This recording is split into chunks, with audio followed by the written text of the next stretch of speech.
ଜାନୁଆରୀ ମାସ 9 ତାରିଖ ଶୁକ୍ରବାର ଅର୍ଥାତ୍ ଆଜିର ପାଣିପାଗ ଅପଡେଟ୍। ଶୀତରେ ଓଡ଼ିଶା ଥୁରଥୁର, ବାଘ ଭଳିଆ ଶୀତ। ସାରା ଓଡ଼ିଶା ଥୁରଥୁର ହେଉଛି।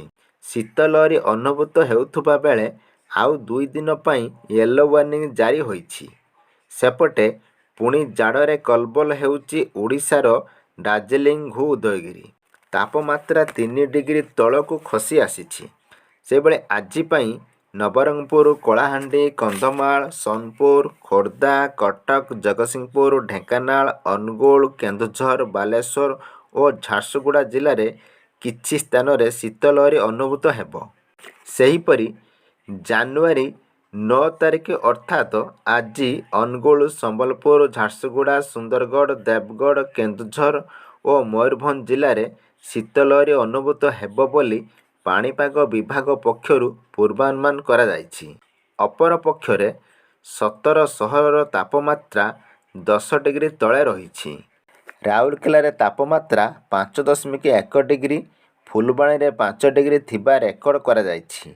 ବାଲେଶ୍ୱରରେ ତାପମାତ୍ରା 9.8, ଅନୁଗୁଳରେ 8, ବାରିପଦାରେ 8.6, ଝାରସୁଗୁଡ଼ାରେ 5.4, କେନ୍ଦୁଝରରେ 7.6, ସମ୍ବଲପୁରରେ 9.9, ସୁନ୍ଦରଗଡ଼ରେ 7.8, ଭବାନୀପାଟଣାରେ 7.8, ବଲାଙ୍ଗୀରରେ 8.5, କୋରାପୁଟରେ 8.5, ସୋନପୁରରେ 9.6, ଦାରିଙ୍ଗବାଡ଼ିରେ 7, ଢେଙ୍କାନାଳରେ 8.6, ନବରଙ୍ଗପୁରରେ 9.5 ଡିଗ୍ରୀ ରହିଛି।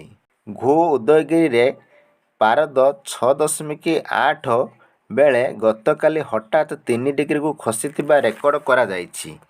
ପାରଦ ଖସିବା ସହ ଶୀତର ପ୍ରକୋପ ବଢ଼ିବାରେ ଲାଗିଛି। ଓଡ଼ିଶାରେ ସବୁଠାରୁ କମ୍ ତାପମାତ୍ରା ଏବଂ ଥଣ୍ଡାର ସହର ଭାବେ ଘୁ ଉଦୟଗିରି ଚିହ୍ନଟ ହୋଇଥିବା ବେଳେ ପୁଣି ଜାନୁଆରୀ ଆରମ୍ଭରେ ଶୀତ ତା'ର ପ୍ରକୋପ ଦେଖାଇବା ଆରମ୍ଭ କରିଛି। ଆଗାମୀ ଦିନରେ ତାପମାତ୍ରା ଆହୁରି ତଳମୁହାଁ ହେବା ଆଶଙ୍କା କରିଛି ପାଣିପାଗ ବିଭାଗ। ସଞ୍ଜ ନଇଁଲେ ତାପମାତ୍ରା ଖସିବା ସହ ଶୀତର ପ୍ରକୋପ ବଢ଼ିବାରେ ଲାଗିଛି। ରାତିରେ ପ୍ରବଳ ଜାଡ଼ ହେଉଥିବାରୁ ଘର ଭିତରୁ ବି ରହି ହେଉନାହିଁ।